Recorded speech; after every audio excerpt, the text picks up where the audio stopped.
Movie शुरू होती है तो हम चार दोस्तों को देखते हैं जो कि एक रेस्टोरेंट में बैठे होते हैं। उनके ग्रुप में 3 लड़के और एक लड़की थी और उनमें से एक लड़के का नाम माइक था। ये लोग आपस में बातें कर रहे होते हैं कि हैलोवीन आने वाला है तो क्यों ना हम लोगों को टॉर्चर करें। माइक कहता है कि हमेशा की तरह मैं तो जेकब को बुली करूंगा, उसे टॉर्चर करूंगा।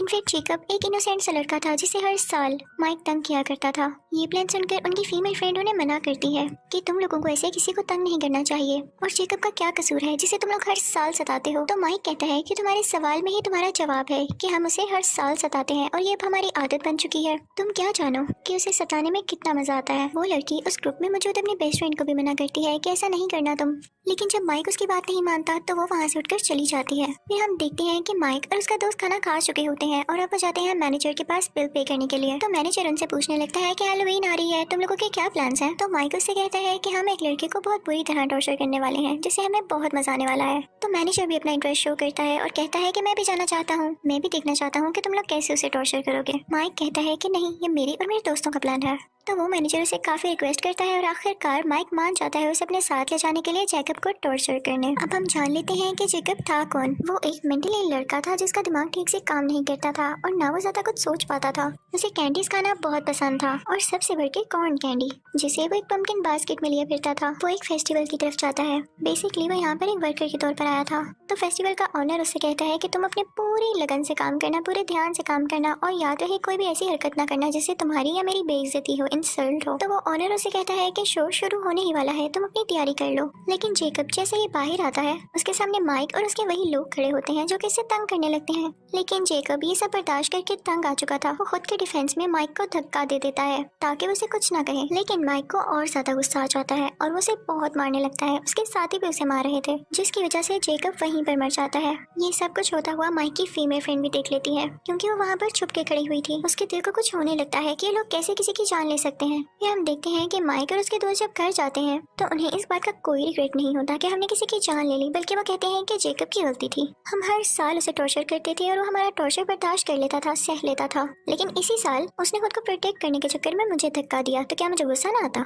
यानी इतने जालिम थे ये लोग। दूसरी तरफ हम देखते हैं कि माइक की वही फीमेल फ्रेंड बहुत बुरा फील कर रही होती है जेकब को लेके। जब फेस्टिवल में शो का ऑनर ये देखता है कि जेकब को किसी ने मार दिया है तो उसे बहुत गुस्सा आता है कि मेरी वर्कर को कोई ऐसे मारकर कैसे जा सकता है। वो दिल का अच्छा इंसान होता है। वो जेकब की बॉडी को उठाकर अंदर ले आता है और उसके फेस पर कोई मास्क पहनाता है। उसके बाद वो एक रिचुअल करने लगता है जिससे किसी की सोल उसके अंदर आ जाती है और अब जख्मी जेकब फिर से जिंदा हो जाता है ताकि वो बदला ले सके उन लोगों से अपने मर्डर का। दूसरी तरफ हम देखते हैं कि माइक की फीमेल फ्रेंड टाउन के शेरिफ के पास जाती है और उसे सब कुछ बताती है कि जेकब को किन लोगों ने मारा और किस तरह मारा। तो शेरिफ ये सब सुनकर कहता है कि ठीक है, मैं इसे नोट कर लेता हूँ, लेकिन अभी तक मेरे पास इसकी कोई रिपोर्ट नहीं आई। लेकिन जब शेरिफ को पता चलता है कि टॉर्चर करने वालों में से एक उसका बेटा ही था यानी माइक, तो उसे यकीन नहीं आता कि मैं टाउन का शेरिफ हूँ और मेरा बेटा ऐसे कर सकता है।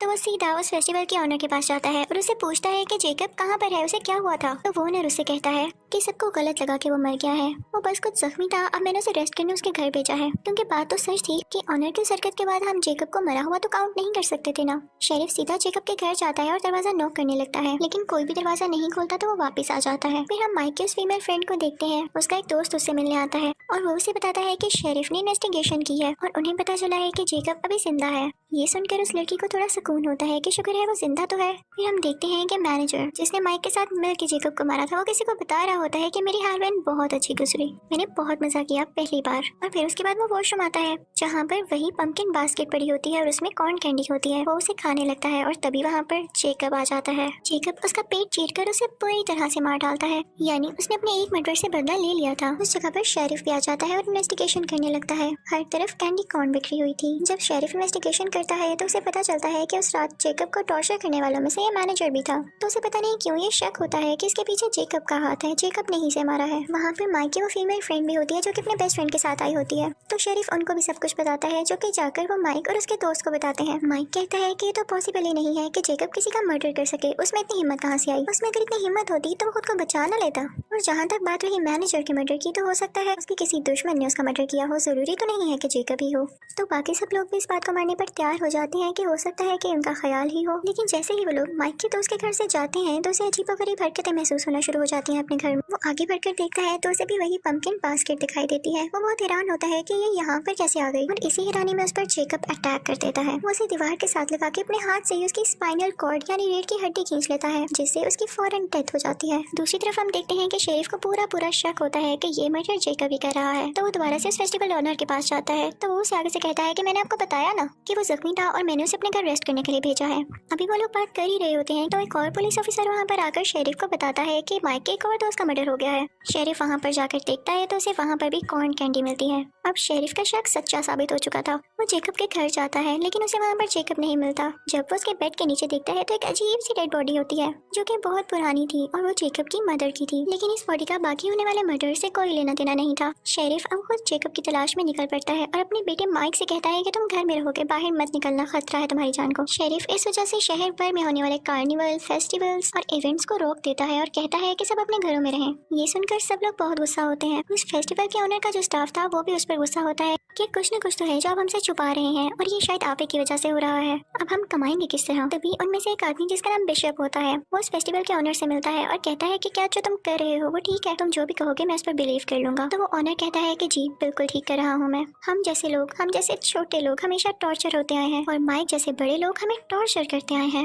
ये उनकी आदत बन चुकी है दूसरों को सताना और उनका दिल दुखाना। असल में माइक और उसके साथियों ने ही जेकब को मारा है। मैंने बस उसे जिंदा किया कि वो अपने मर्डर का बदला ले सके। तो आप मुझे बताएं क्या ये गलत बात है? ये बात ऑनर के सब स्टाफ मेंबर्स के सामने भी आ जाती है और वो एग्री हो जाते हैं कि हम इस ऑनर का साथ देंगे क्योंकि सच कह रहा है। टॉर्चर करने वालों के खिलाफ उनके अगेंस्ट कोई ना कोई स्टेप तो लेना होगा। फिर हम देखते हैं कि माइक की फीमेल फ्रेंड और उसका दोस्त एक जगह पर होते हैं। वो लड़की कुछ टाइम के लिए अंदर जाती है और जब बाहर आती है तो देखती है कि उसके दोस्त की डेड बॉडी पड़ी हुई है। उसे समझ नहीं आता कि क्या हो गया और इसी दौरान जेकब उसके पीछे आता है और उसकी जुबान बाहर खींच देता है, जिसकी वजह से वो भी मर जाती है उसी टाइम। शेरिफ भी उसी जगह पर आता है जहाँ पर वो फीमेल फ्रेंड और उसका दोस्त था, ये चेक करने के लिए कि क्या वो लोग ठीक हैं। और जब वो अंदर जाता है तो देखता है कि उन दोनों की डेड बॉडीज पड़ी हुई है वहाँ पर। वो सारी बात समझ जाता है और फिर अपने बेटे माइक को कॉल करता है और कहता है कि देखो तुम्हारे दोस्त तो मारे जा चुके हैं, तो मेरी बात मानो तो अपने घर के अंदर ही रहना, बाहर मत निकलना क्योंकि जेकब अब तुम्हें मारने वाला है। लेकिन माइक को गुस्सा आ जाता है और वो अपने घर से निकलता है उस कार्निवल यानी फेस्टिवल वाली जगह पर ताकि वो वहाँ के ओनर से पूछ सके कि आखिर मसला क्या है। लेकिन तभी उस ओनर का एक आदमी उसे मारकर बेहोश कर देता है। शेरिफ जब घर पहुँचता है और अपने बेटे को ढूंढता है तो वो उसे वहाँ पर नहीं मिलता। वो देखता है कि फेस्टिवल का ऑनर है वहाँ पर। वो उस पर गन पॉइंट कर लेता है और पूछता है कि मेरा बेटा कहाँ पर है। लेकिन तभी उसके पीछे से बिशप आता है और उस पर अटैक करके उसे बेहोश कर देता है। फिर वो ऑनर आगे बढ़ के एक चाकू से उसका गला उसके जिस्म से अलहदा कर देता है, जिससे वो मारा जाता है। अब हम माइक को देखते हैं जिसकी आंख खुलती है तो वो देखता है कि वो एक चेयर से बंधा हुआ है, उसके आसपास कोई भी नहीं है और वो हेल्पलेस है। तभी दूर से वो शेरिफ की गाड़ी को आते हुए देखता है यानी उसके फादर की गाड़ी को। तो वो खुश हो जाता है कि मेरे फादर आ गए मुझे बचाने के लिए। लेकिन ये उसकी गलत फहमी थी क्योंकि गाड़ी में तो उसका फादर था ही नहीं, बल्कि उसका सर गाड़ी के ऊपर था, कटा हुआ सर, जिसे देख के माइक रोने लगता है क्योंकि वो जानता था कि वो भी मारा जाएगा। उसके फादर जो नहीं रहे, कोई भी नहीं रहा।